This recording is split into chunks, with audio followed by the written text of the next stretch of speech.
He came home expecting the worst. Instead, he heard something from the dining room he'd never heard before: silence. When he walked in, his 4 wild sons were sitting together, holding hands, about to pray. He froze. In 3 years, he'd never seen anything like this. Richard James had everything, except the one thing that mattered: peace in his own home. 46 years old, billionaire, built an empire from nothing, but couldn't control 4 little boys.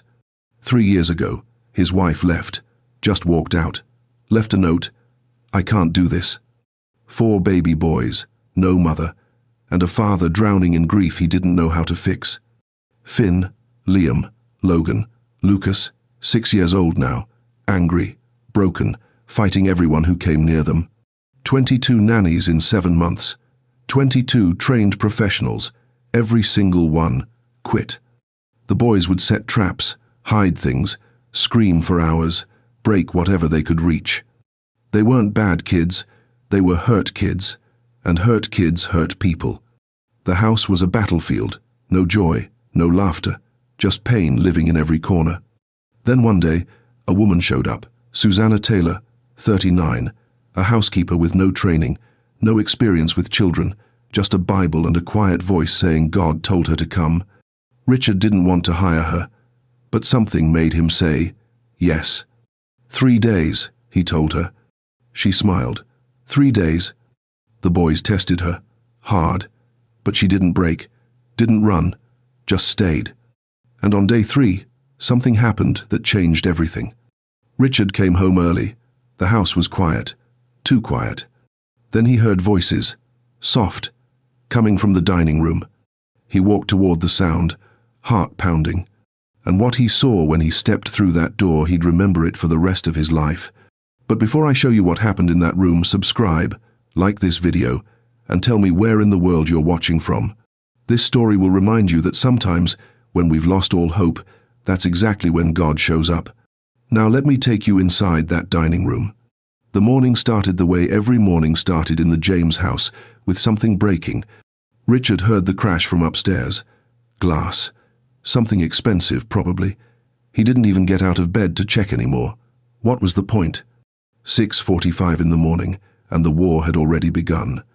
He lay there staring at the ceiling, listening to his sons' voices rising, Finn giving orders, Liam's angry shout, Logan's footsteps running, Lucas starting to whine, which meant the screaming would come soon. This used to be the time Catherine would make coffee. She'd hum while she poured it, bring him a cup in bed, kiss his forehead, say something that made him smile. That was another life. Richard finally got up, got dressed, went downstairs. The kitchen looked like a tornado had passed through. Cereal everywhere, milk spilled on the counter, 4 bowls left wherever they'd been abandoned. The nanny, what was her name? Sarah, Susan, was already gone. Her resignation letter sat on the kitchen table next to the car keys she'd left behind. "I'm sorry, Mr. James. I tried. I really did. But I can't do this anymore. They need more help than I can give. Please don't contact me again." 22. That made 22. Richard folded the letter and put it in the drawer with the others. A drawer full of failure. A drawer full of people who'd looked at his sons and decided they weren't worth the trouble. He couldn't even be angry anymore. Just tired. So deeply, endlessly tired. The boys were in the living room. Finn sat on the couch like a little king, arms crossed, watching Richard with those calculating eyes. Liam was pacing, restless energy, looking for something to destroy. Logan had already disappeared somewhere under the stairs, probably, or in that crawl space behind the furnace. And Lucas sat in the corner, rocking slightly, that look on his face that meant he was about to lose it. "She's gone, isn't she?" Finn said. Not a question, a statement. Richard nodded. "Good," Finn said coldly. "She was mean anyway." "She wasn't mean, Finn. You put a frog in her bed." "It was just a frog. It was still alive." Finn shrugged. No remorse, no guilt. Just that blank look that scared Richard more than the anger did. This was what his sons had become. 4 little boys who'd learned that if you hurt people first, they can't hurt you when they leave. Richard's phone buzzed. A meeting in an hour. Another conference call. Another day of pretending he had his life together while everything at home fell apart. He looked at his sons, really looked at them. Finn, 6 years old, with Catherine's eyes and a heart that had frozen shut. Liam, with Richard's temper and no one to teach him how to control it. Logan, who'd rather hide than be seen because being seen meant being left eventually. And Lucas, the baby, who cried because he didn't have words for the pain yet. They were so small, so broken, and he didn't know how to fix them. "I have to go to work," Richard said quietly. "You always have to go to work," Liam shot back. "I know. I'm sorry." Sorry doesn't do anything. Richard felt that one hit, because Liam was right. Sorry didn't bring their mother back. Sorry didn't make the house feel like a home. Sorry didn't teach 4 boys how to be loved. He left them there and drove to his office in the city, made his calls, signed his papers, played the part of the man who had everything figured out. But the whole time, all he could think about was that drawer full of resignation letters, 22 women who couldn't handle his sons, 22 chances at hope that had died. By the time he got home that evening, Mr. Whitmore was waiting for him in the foyer. The man looked older than he had that morning. "Sir, we need to talk." Richard already knew. "She's not coming back." "No, sir. She left while you were gone. Didn't even pack her things. Just left." "Of course she did." "The agency called," Whitmore continued carefully. "They have one more person, but she's unconventional." Richard almost laughed. Unconventional. That was a nice way of saying desperate. "What's wrong with her?" "Nothing's wrong, sir. She's just not what we usually hire. She's been a housekeeper for years, no childcare training. She heard about your situation at her church and said she felt called to help." Called. There was that word again, like God was paying house calls now. "What's her name?" "Susanna Taylor." Richard closed his eyes. He was so tired of hoping, so tired of trying, so tired of watching his sons destroy every person who walked through that door. But what choice did he have? "Send her." "Sir, are you sure? She's really not." "Send her, Whitmore. What's one more?" That night, Richard stood in his bedroom looking at an old photo, him and Catherine on their wedding day, her smile so bright it hurt to look at, his arm around her waist, both of them believing in forever. He didn't know when forever had become just 3 years. Downstairs, he could hear the boys still awake, still moving, still fighting whatever invisible enemy lived inside them. Tomorrow, another stranger would walk through that door, another person who would look at his sons and eventually decide they were too much. Richard set the photo down and got ready for bed. He didn't pray anymore, hadn't in a long time, but that night, staring at the dark ceiling, he whispered something that felt close. "Please, if anyone's listening, please. I don't know what else to do." Outside, the rain started falling again, and somewhere across town, a woman named Susanna was packing her bag, checking her Bible one more time, and getting ready to walk into a storm she'd been preparing for her whole life. Tuesday morning came grey and cold. Richard barely slept. When he did, he dreamed of Catherine walking out the door over and over, each time a little farther away until she disappeared completely. He got up before the boys, made coffee, stood at the kitchen window watching nothing. The agency had called last night to confirm. Susanna Taylor would arrive at 9. Richard checked his watch. 8:53. 7 minutes until another person walked in thinking they could save his family. 7 minutes until his sons proved them wrong. He heard footsteps behind him. Finn appeared in the doorway, already dressed, hair uncombed, eyes sharp. "Another one's coming today, isn't she?" Richard nodded.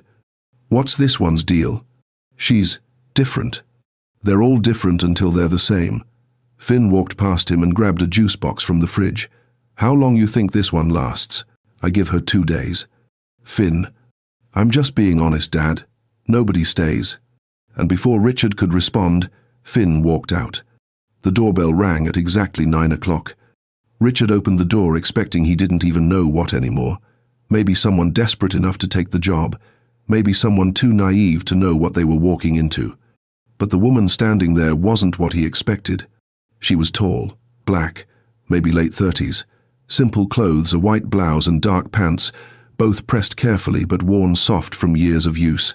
She carried one bag, one small, beat-up duffel, and a Bible that looked like it had been read so many times the cover was coming loose. But it was her face that stopped him. She wasn't smiling that fake bright smile most nannies wore, wasn't trying to look confident or capable or any of the things people pretended to be in interviews. She just looked calm, like she'd already made peace with whatever was about to happen. "Mr. James?" Her voice was soft but steady. "Yes, you must be. Susanna Taylor, thank you for seeing me." Richard stepped aside to let her in, but she didn't move yet. She stood there on his doorstep, looking up at the house. Her eyes moved across the windows, the door, the stone steps, like she was taking it all in, really seeing it. Then she closed her eyes. Richard watched, confused, as her lips started moving. No sound, just movement. Her hand came up to rest over her heart. She was praying. Right there, on his doorstep, in front of him, in the cold morning air. Richard didn't know what to do, didn't know where to look. Nobody had ever done that before. After a long moment, Susanna opened her eyes and looked at him, really looked at him, not at his house or his money or his reputation, at him. "I'm ready now," she said quietly. She stepped inside. Richard led her to his office, offered her a seat, started to go through the usual speech, the one about his sons, the expectations, the difficulties. But Susanna spoke first. "Mr. James, before you tell me about the job, can I ask you something?" He paused. "Sure. What happened to their mother?" The question landed like a punch. Most people danced around it, made polite assumptions, avoided the topic entirely. "She left," Richard said flatly. 3 years ago. The boys were babies. She just left." Susanna nodded slowly. No judgment in her eyes. No pity either. Just understanding. "And you've been carrying this alone since then?" It wasn't a question. Richard felt something crack in his chest. "I've tried everything. Therapists, specialists, nannies with every degree you can imagine. Nothing works. My sons are—" He stopped, hating the words but needing to say them. "My sons are out of control. 22 people have quit in 7 months. I don't know what else to do." "Can I be honest with you?" Susanna asked gently. "Please. I don't think your sons are out of control. I think they're drowning. And drowning people fight hard against anyone trying to save them because they don't trust the hands reaching down." Richard stared at her. "There's a difference between fixing and healing, Mr. James. Fixing is about making things convenient for us. Healing is about making things whole for them, and whole takes time." "I'm offering 3 days," Richard said, "to see if you can handle them." Susanna smiled, but there was something sad in it. "I don't need 3 days to know whether I can handle them. I need 3 days to start earning their trust. There's a difference." Before Richard could respond, a crash came from upstairs. Loud, deliberate. Then Liam's voice. "Finn." Logan took my... Another crash. Lucas started screaming. Richard closed his eyes. "That's them." "I know," Susanna said. She stood up, smoothed her blouse, picked up her Bible. "Should we go meet them? You don't want to run away first?" She looked at him with those steady eyes. "Mr. James, I didn't come here to run. I came here to stay." And something about the way she said it made Richard actually believe her. They walked toward the noise together, toward the chaos, toward 4 boys who'd spent 3 years learning that everyone leaves. Susanna walked like she was heading towards something holy instead of something broken. And Richard, for the first time in a long time, felt something he'd almost forgotten. Hope. The playroom looked like a bomb had gone off. Toys scattered everywhere, books torn, curtains pulled down, a lamp overturned, crayon marks on the walls, spelling words Richard didn't want to read. And in the center of it all, 4 boys stood waiting. Finn in front, arms crossed, chin up, the general. Liam beside him, fists already clenched, the soldier. Logan half hidden behind an overturned chair, the ghost. Lucas at the back, taking that deep breath, the alarm. They'd done this 22 times before, stood in formation, showed the new person exactly what they were walking into, watched them try to hide their shock, watched them fail. Richard started to speak.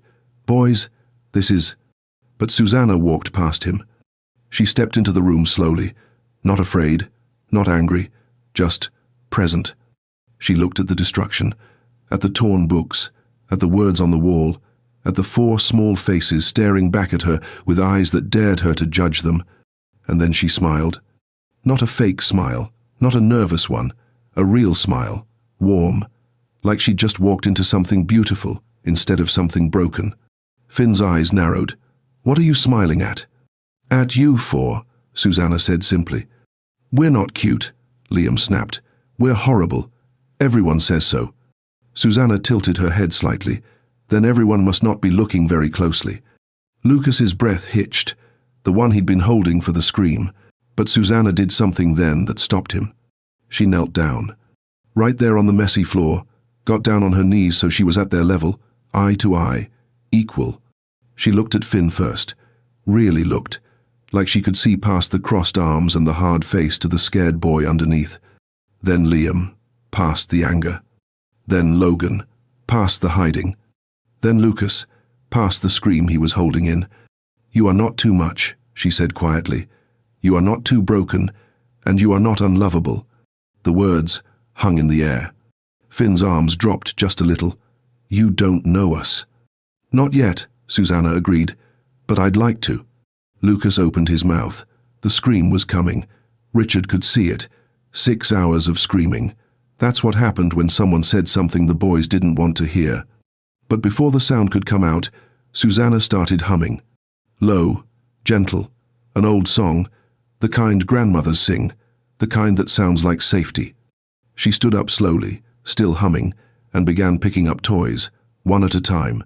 No rush, no urgency, just steady movement, and that soft, unafraid sound. Lucas's mouth stayed open, but no scream came. The boys stared. Nobody had ever hummed before. Susanna picked up a stuffed bear, set it gently on the shelf, picked up some blocks, stacked them carefully. "I think this room is messy," she said softly, still humming between words, "because your hearts are messy, and that's okay. Messy hearts just need time and love to get clean again." Liam's fists unclenched, just slightly. Logan took one step out from behind the chair. Finn stood frozen, watching her with something dangerous in his eyes, something that looked like hope trying to survive. Susanna kept picking up toys, kept humming, like she had all the time in the world, like she wasn't afraid of them, like she wasn't planning to leave. After a long moment, Lucas walked over to her, reached out with one small hand and touched the hem of her shirt, testing, seeing if she was real. Susanna looked down at him and smiled. "Hi, sweetheart." Lucas didn't answer, just held onto her shirt like it was an anchor. From the doorway, Richard watched something he'd never seen before. His sons were listening. Susanna turned to face all 4 of them. "We start fresh tomorrow," she said gently. "Tonight, you sleep in clean rooms.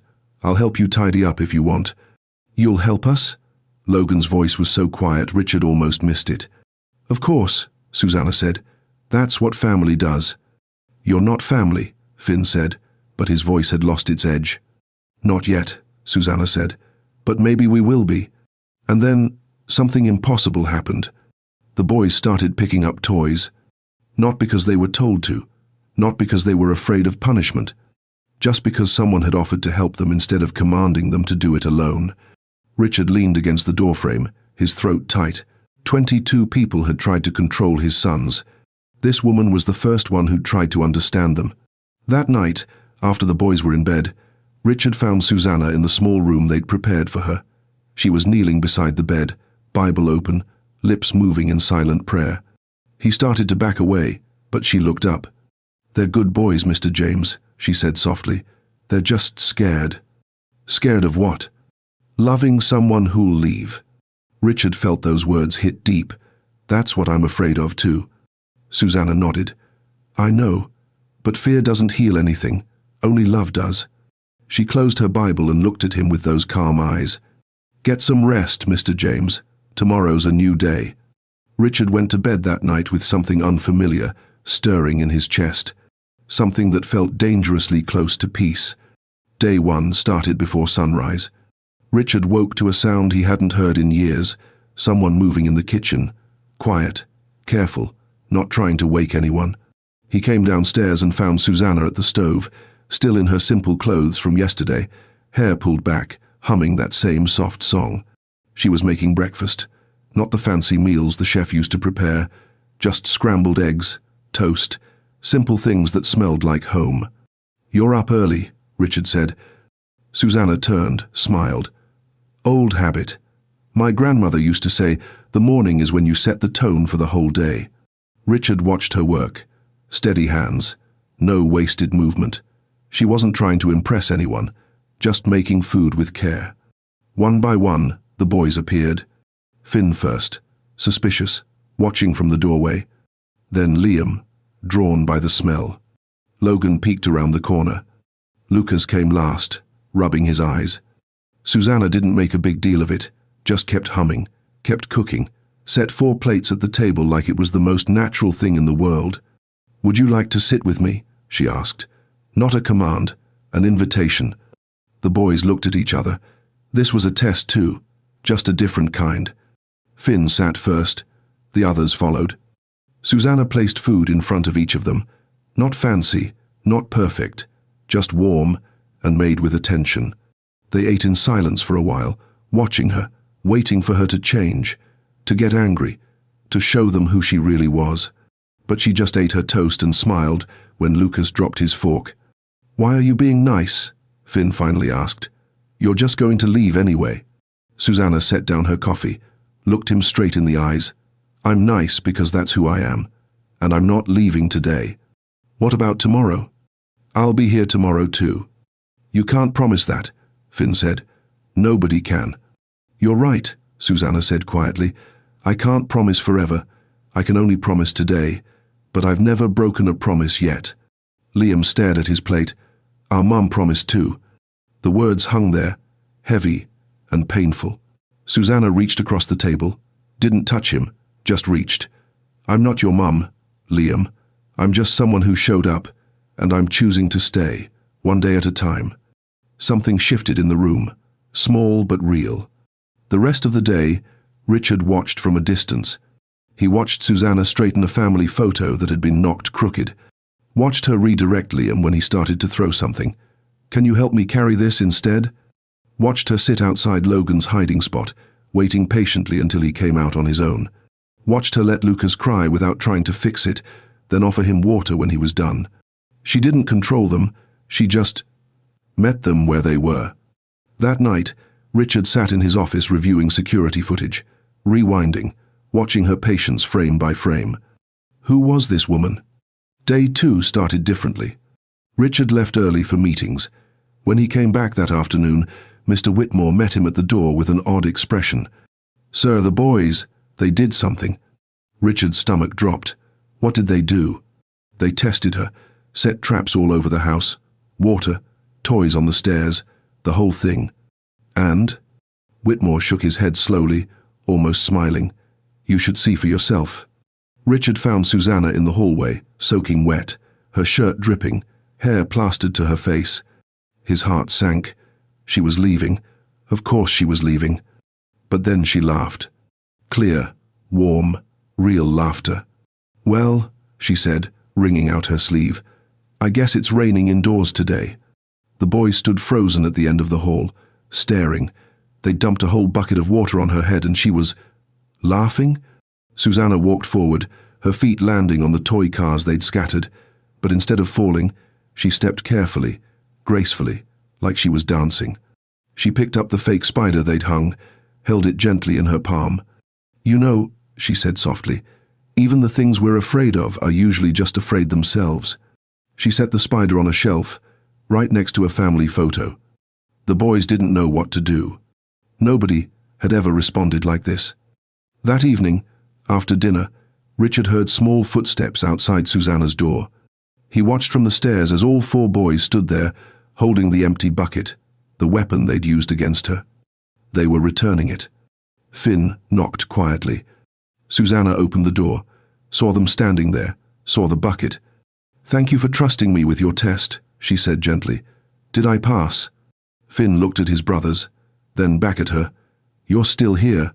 I told you I would be." Lucas reached out and took her hand. just held it. And Susanna, this woman who'd been drenched and tested and pushed, just smiled and squeezed back. Richard went to bed that night with a question burning in his mind. How long could she keep this up? How long before his sons broke her, like they'd broken everyone else? But somewhere deeper, underneath the fear, another question whispered, what if she doesn't break? Day 3. Richard had a presentation downtown. Important clients, millions on the line. But he couldn't focus. He sat in the back of the car, checking his phone. No calls from home, no emergencies. That should have been good news. But it made him nervous. 3 days. She'd lasted 3 days. That was longer than most. But the real test always came when they thought they'd won.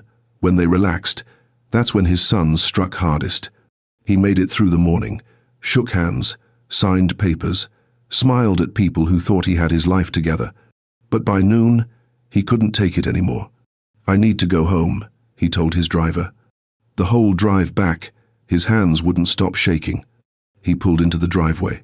The house looked quiet, too quiet. Richard's heart pounded as he opened the front door. Silence. Not the silence of destruction, not the silence of hiding, just silence. Then he heard something, voices, soft, coming from the dining room. He walked slowly down the hall, each step careful, like he was afraid of what he'd find. When he reached the doorway, he stopped, and what he saw broke something open inside him. His 4 sons were sitting at the dining room table, not fighting, not screaming, not destroying, just sitting. Susanna stood at the head of the table.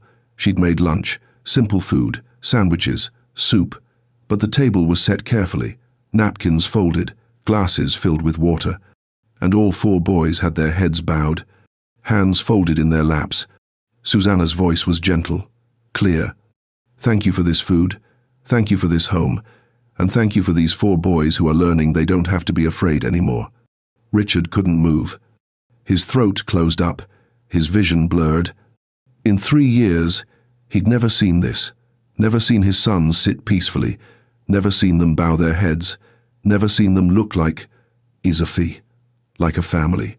Tears started streaming down his face and he couldn't stop them. Susanna continued, her voice steady and warm. Thank you, that broken things can be made whole, that angry hearts can learn to be soft, that children who've been hurt can learn to trust again. Lucas lifted his head slightly and saw Richard standing there. Dad? His voice was small, concerned. Are you okay? Richard tried to answer but couldn't. His chest was too tight. The words wouldn't come. He just stood there, shaking, tears falling.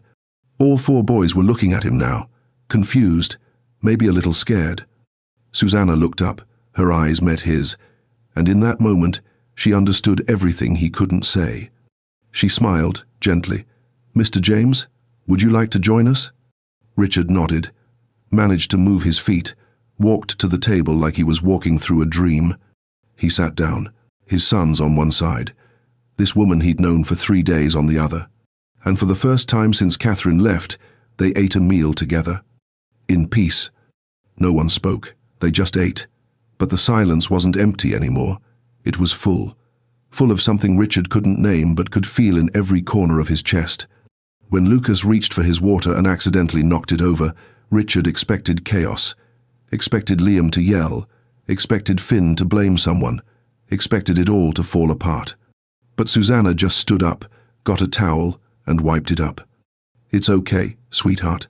Accidents happen. And Lucas smiled. Actually smiled. Richard watched his son's face light up, and something inside him shattered completely. This wasn't about rules or discipline or behavior management. This was about love. Real love. The kind that didn't quit when things got messy, the kind that stayed when staying was hard, the kind that saw 4 broken boys and said, "You're worth it." After lunch, the boys went to play, quietly, no fights, no screaming. Richard stayed at the table. Susanna started clearing dishes. "I don't understand," Richard finally said, his voice rough. "How did you do that?" Susanna paused, looked at him with those gentle eyes. "I didn't do anything, Mr. James. I just loved them. That's all they ever needed." Richard put his head in his hands. Because she was right. And he'd spent 3 years trying everything except that. 6 weeks passed. 6 weeks of Susanna waking early, making breakfast, humming her grandmother's songs. 6 weeks of small victories. Finn laughing at something on TV. Liam asking for help instead of breaking things. Logan spending less time hiding. Lucas going 2 whole days without screaming. Richard had started to believe, started to hope that maybe, just maybe, they'd turned a corner. Then May arrived. And with it, Mother's Day. Ads everywhere, stores full of cards and flowers, TV commercials showing happy families, mothers hugging children, children making breakfast in bed.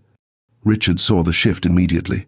Finn went quiet, stopped talking, just watched everything with hard eyes.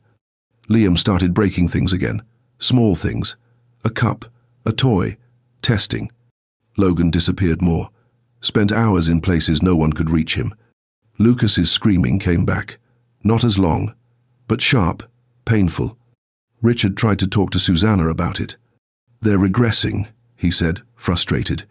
"Everything we built is falling apart." Susanna was folding laundry. She paused, looked at him with patient eyes. "They're not regressing, Mr. James. They're remembering. There's a difference." "Remembering what? They don't even remember her. They were babies when she left. They remember what it feels like to have someone missing. That's a different kind of memory. It lives in the body, not the mind." Richard didn't understand, but he trusted her. Mother's Day morning came. Richard woke to silence, the bad kind, the kind that meant something was wrong. He got up, walked down the hall toward Susanna's room. The door was open, and inside was destruction. Her clothes scattered everywhere, thrown, torn, her bag emptied and dumped, and her Bible, her worn, precious Bible that she read every morning, ripped, pages torn out, scattered across the floor like snow. The 4 boys stood in the middle of it all, breathing hard, eyes wild. Finn had tears on his face. Liam's fists were bleeding from hitting the wall. Logan was shaking. Lucas was screaming, but this scream was different. This one was grief. "You'll leave," Finn was shouting at Susanna. "Just like she did. Everyone leaves." "We're bad," Liam yelled. "That's why she left. That's why everyone leaves." Richard moved forward to stop them, to protect Susanna, to punish his sons for this. But Susanna held up her hand, stopped him without a word. And then she did something that made Richard's heart stop. She sat down, right there on the floor, in the middle of all the destruction, in the middle of all the torn pages and scattered clothes and broken things. She didn't yell, didn't cry, didn't leave. She just sat. And then she started weeping with them. Not angry tears, sad tears, the kind that come from somewhere deep. "You're right," she said softly. "You're right to be angry. You're right not to trust." The boys froze. "Your mama leaving wasn't about you being bad," Susanna said, her voice breaking. "Sometimes grown-ups break, and when they break, children pay the price. But that wasn't your fault." Finn's legs gave out. He sank to the floor. "Then why did she go?" His voice was so small, so broken. "Why didn't she want us?" Susanna reached for him, pulled him close. "I don't know, baby. I don't know. But her leaving says everything about her pain and nothing about your worth." Lucas crawled into her lap, still crying. Then Logan came and sat beside her. Then Liam, his bleeding fists shaking, collapsed against her shoulder. All 4 boys, crying, finally, really crying. Not screaming, not raging, just crying like children who'd been holding it in for too long. Susanna held them, all of them, her arms around as many as she could reach. "I'm not leaving," she whispered. "Not today, not tomorrow, not ever. You hear me? Not ever." Richard stood in the doorway watching. He wanted to fix this, wanted to make it better, wanted to take their pain away. But he couldn't. Only she could, because she wasn't trying to fix them. She was just willing to sit in the pain with them until they were ready to stand up again. They stayed like that for a long time, Susanna and 4 boys on the floor, surrounded by torn pages and scattered things. Finally, Finn spoke. "We destroyed your Bible." "I know. Are you mad?" "No, sweetheart. I'm sad, but not at you." "We can't fix it," Logan whispered. Susanna smiled through her tears. Maybe we're not supposed to fix it. Maybe we're just supposed to pick up the pieces together and see what we can make from what's left. That afternoon, the boys helped clean up, carefully, quietly. They picked up every torn page, every scattered piece of clothing. When they were done, Finn looked at Susanna. "We're sorry. I know you are. And you're forgiven." Just like that? Just like that. That night, the boys didn't want to make Mother's Day cards. They said it hurt too much. So Susanna got out paper and markers and said, "Let's make something different. Let's make a poster about us, about who we are right now, about what makes us strong." And they did. Each boy wrote something, drew something, added something to the page. When they were done, Susanna added her own words at the bottom. "I'm grateful I found my way to 4 remarkable boys who taught me that love isn't about blood, it's about choice." They hung it on the refrigerator. And for the first time, Mother's Day didn't feel like a wound. It felt like a door opening to something new. Summer came quietly. The days got longer, warmer. The house felt different now, less like a battlefield, more like a place where people lived. Susanna was officially hired, not as a nanny, as family, though no one said it out loud yet. The boys were changing, slowly. The way healing always happens so gradual, you don't see it until you look back and realize how far you've come. Finn smiled more, still cautious, still the leader, but softer now. Liam's anger came less often. When it did, he'd find Susanna and she'd sit with him until it passed. Logan spent more time out of hiding, started talking more. His voice was quiet, but it was there. Lucas hadn't screamed in 3 weeks. Richard watched it all happen from the edges, grateful, amazed, but also lonely, because he could see something forming that he wasn't part of, a connection between Susanna and his sons that he didn't know how to enter. Late one night, after the boys were asleep, Richard found himself sitting in the kitchen, just sitting, staring at nothing. Susanna came in for water, saw him there. "Can't sleep?" she asked gently. "Never can, anymore." She poured 2 glasses, sat down across from him. The house was quiet around them. "They're doing better," Richard said, "because of you. They're doing better because they're ready to heal. I'm just here. It's more than that." Susanna was quiet for a moment. Then she spoke softly. "Can I ask you something, Mr. James?" "Richard, please, just Richard." "Richard," she smiled slightly, "why do you stand so far away?" The question hit him hard. "What do you mean?" "With your sons, you watch them, you provide for them, but you stand at a distance, like you're afraid to get too close." Richard felt his throat tighten.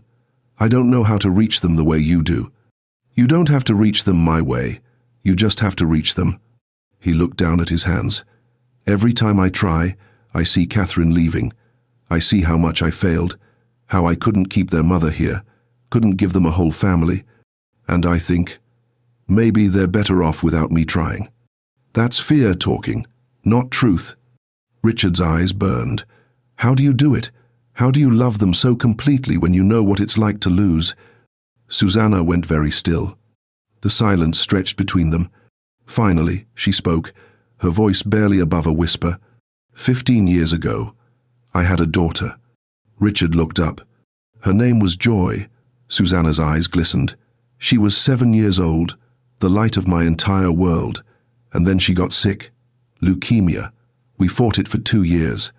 I sat by her bed every single night, prayed every prayer I knew, begged God to save her." A tear slid down her cheek. "She died on a Tuesday morning, holding my hand, and when she was gone, I didn't want to live anymore." Richard's chest ached. "I lost my job, lost my apartment, tried 3 times to end it. My sister found me the last time, got me help, took me to a little church where an old woman told me that sometimes God keeps us alive not for what we had, but for what we're meant to give." Susanna wiped her eyes. "I started cleaning houses, barely surviving, just moving through days. Then one Sunday, someone at church mentioned a family, a man with 4 sons. Everyone said those boys were impossible, broken beyond help." She looked at Richard, and something in me woke up. because I knew what it felt like to be called impossible, to be looked at like you're too damaged to save, and I thought, maybe God didn't save my joy so I could save myself. Maybe he kept me alive so I could help save yours. Richard couldn't speak, couldn't breathe. I didn't come here despite my grief, Susanna said softly. I came here because of it, because I understand what it means to lose everything and still have to choose whether love is worth the risk. Richard's tears fell freely now. Does it get easier, the pain? No, Susanna said honestly. You just get stronger at carrying it, and sometimes, if you're blessed, you find people worth carrying it for. They sat in that kitchen, two broken people who'd lost so much, understanding each other in the quiet. Thank you, Richard whispered, for coming, for staying, for loving them when I didn't know how. You do know how, Susanna said gently. You're just afraid. But fear and love can't live in the same house forever. Eventually, you have to choose. Upstairs, Finn lay awake. He'd heard everything. And for the first time, he understood. They weren't broken. They were all just learning how to heal together. 6 months. Half a year since Susanna walked through that door. The house was different now. You could feel it the moment you stepped inside. Laughter lived in the corners. Peace settled in the quiet moments. Hope hung in the air like morning light. The boys were different too. Finn still led, but now he led with kindness instead of strategy. He'd started reading to Lucas at bedtime. Liam's anger had softened into passion. He'd taken up building things instead of breaking them, wooden boxes, small toys, things he made with his hands and gave away with pride. Logan came out of hiding, started talking about his dreams, said he wanted to be a pilot someday, wanted to fly high but always come home. And Lucas. Sweet Lucas hadn't screamed in months. He sang now, hummed Susanna's grandmother's songs while he played. Richard watched it all and felt something growing in his chest, something terrifying and beautiful at the same time. He was falling in love with her, with the woman who'd saved his sons, who'd walked into their grief and stayed, who'd chosen them when she didn't have to. But he didn't know what to do about it. Late one evening, after the boys were in bed, Richard sat with Mr. Whitmore in the study. I need to ask her to stay, Richard said quietly, permanently, not as an employee, as family. Whitmore smiled slightly. Took you long enough to realize it, sir. But what if I ruin everything? What if she says no? What if the boys... The boys chose her months ago, Whitmore interrupted gently. You're the one who's been afraid to catch up. Richard ran his hands through his hair. I'm twice divorced in my head every day. Catherine leaving broke something in me. What if I'm not enough? What if... Sir, Whitmore's voice was firm but kind. That woman didn't come here for enough. She came here for real. And real is messy and scared and imperfect. But it's also true. And truth is what your family needs. Richard nodded slowly. Talk to your sons first, Whitmore suggested. They deserve to be part of this decision. The next morning, Richard made pancakes, burned them slightly, but he tried. He called the boys to the kitchen. All 4 of them sat down, curious. Boys, I need to talk to you about something important. Finn's eyes sharpened. About Susanna? Richard's heart jumped. How did you? Dad, we're not blind. Finn almost smiled. Richard took a breath. I want to ask her to stay, forever, not as someone who works here, as part of our family. But I need to know how you feel about that first. Silence. Then Liam spoke. Like marry her? If she'd say yes, but only if you 4 are okay with it. Logan looked at his brothers. Can we talk? Just us? Richard nodded, watched his 4 sons huddle in the corner, whispering. His heart pounded. Everything depended on this moment. After what felt like forever, they came back. Finn stood in front, the leader, but his eyes were soft. Dad, we already decided. Decided what? We're keeping her. Finn smiled, really smiled. We decided months ago. We were just waiting for you to figure it out. Richard's laugh came out half sob. Are you serious? She chose us, Lucas said quietly, even though she didn't have to. That makes her more our mum than the one who left. Richard's vision blurred. Liam stepped forward. She stayed through all our worst days. She sat on the floor with us when we were mean. She didn't leave when we broke her Bible. If that's not a mom, I don't know what is. Logan nodded. We want her to stay forever. We want to be a real family. Richard pulled all 4 boys into his arms, held them tight. Okay, he whispered. Okay, then let's do this right. Let's make sure she knows how much she means to all of us. The boys' faces lit up. Can we help plan it? Finn asked. I need you to help plan it. This is for all of us. They spent the afternoon scheming. The boys had ideas, good ones. Nothing fancy, Finn said. Susanna doesn't like fancy. The backyard, Liam suggested, where we planted the garden together. We cook her favorite dinner, Logan added. And I give her the flowers we grew, Lucas said softly, the ones we've been taking care of. Richard looked at his sons, these 4 boys who'd been so broken 6 months ago, now planning how to show love to the woman who'd taught them what love meant. When? Richard asked. Saturday, Finn said decisively. This Saturday, before we lose our nerve. They spent the week preparing, secretly. The boys could barely contain their excitement. Susanna noticed something was different, but didn't push, just smiled and let them have their secrets. Friday night, Richard stood in his bedroom holding a small box. Inside was a simple gold ring, nothing extravagant, just honest. On the band, he'd had 5 small stones placed, 1 for each of them. He opened the box, looked at it, and whispered a prayer. The first real prayer he'd said in years. Please, let this be right. Let her say yes. Let us become the family we're meant to be.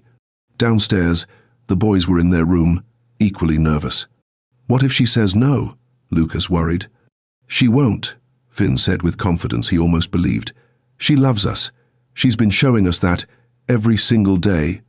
But what if Dad messes it up? Liam asked. They all laughed nervously. Then we fix it, Logan said simply. That's what families do. Saturday morning arrived. The boys were buzzing.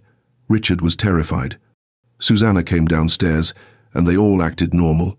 Too normal. She definitely knew something was happening. That evening, as the sun started to set, the boys surrounded her. We made dinner, they announced. You have to come to the backyard.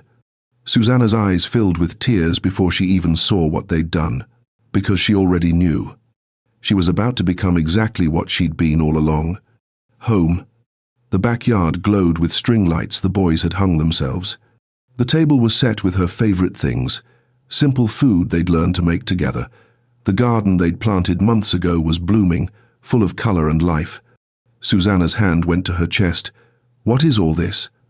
Dinner, Lucas said, barely containing himself. For you. She sat down, tears already forming. The boys served her, each one bringing something they'd made, each one watching her face like it was the most important thing in the world. After they ate, Lucas stood up, walked to the garden, came back with flowers they'd been secretly tending for weeks. We grew these, he said softly, for you. Susanna took them, her hands shaking. They're beautiful. Just like you, Lucas whispered. Then Richard stood. His sons stood with him, all 5 of them in a line. Susanna looked at them, and she knew. She already knew. Susanna, Richard's voice broke immediately. He steadied himself, started again. 6 months ago, you walked into our lives when we were drowning. Finn stepped forward. You taught us we weren't broken. Liam next. You taught us that being angry was okay, but love was stronger. Logan. You taught us that people can stay. Lucas, his small voice clear and sure. You taught us what love really means. Richard's eyes were wet. You taught me that second chances aren't something you find. They're something you build, one day at a time, one choice at a time. He knelt down. His sons knelt with him, all 5 of them on their knees, looking up at her. Susanna Taylor, Richard's voice shook, would you build a life with us? Not as someone who helps, but as family, as the person who makes us whole. He opened the box. The simple ring caught the light. 5 stones, 1 for each of them. Susanna covered her mouth, tears streaming. I came here to survive, she whispered. I was barely alive. And you 5, you taught me how to live again. Is that a yes? Lucas asked, hopeful. Susanna laughed through her tears, nodded. Yes, 1,000 times yes. The boys jumped up, wrapped around her. Richard slid the ring on her finger with shaking hands. And there, in that backyard garden, surrounded by flowers and light and love, they became what they'd always been meant to be. A family. 1 year later, the same backyard, a photographer setting up. Okay, boys, let's get one good shot, the photographer said, smiling. The 4 boys stood together in matching shirts they'd actually picked out themselves. Susanna sat in front of them in a simple dress, glowing, Richard behind them, his hand on her shoulder. In Susanna's arms, a baby girl, 2 months old, dark hair, peaceful. What's her name? The photographer asked. Joy, Susanna said softly. Joy Catherine James. Richard squeezed her shoulder. They'd talked about it for months, naming their daughter after both the child Susanna lost and the woman who'd walked away, not to forget the pain. But to honor that broken things can still create something beautiful. Okay, everyone say cheese, the photographer called.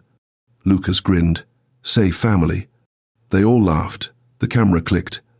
That photo would hang in the entryway, right where Catherine's portrait used to be, a new story written over the old one. Later that evening, after Joy was asleep and the boys were in bed, Richard and Susanna sat on the porch swing. The night was warm, quiet, full of peace. Do you think they're watching? Richard asked softly. Joy, your daughter, and Catherine. Susanna was quiet for a moment. I think broken hearts make the richest soil, and look what we grew. From inside, they could hear the boys laughing about something. Finn's voice, Liam's, Logan's, Lucas's. 4 voices that used to carry only pain now carrying joy.